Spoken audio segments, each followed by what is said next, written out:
Terkuak keberadaan Leto Fardana, calon suami Ayu Ting Ting, kala isu red flag akun Kostrad TNI bocorkan.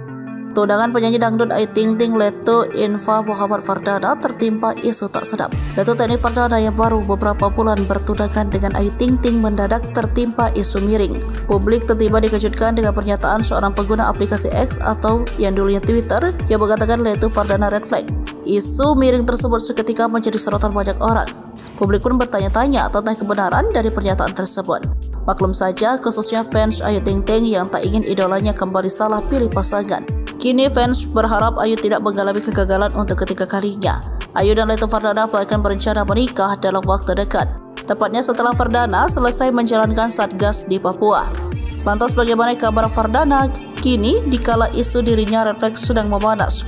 Dari pantauan banjarmasin.co.id melalui Instagram, Rabu 22 Mei 2024, terbaru Fardana tampak dalam akun Instagram resmi milik Kostrad itu. Fardana bersama Satuan Yonif 509 Kostrad sedang menyambangi masyarakat dan memberikan bantuan.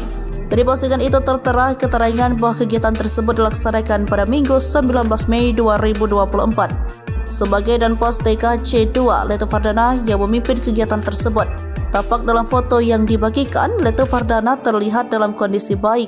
Ia bahkan terlihat ceria saat anjang sana ke rumah para penduduk.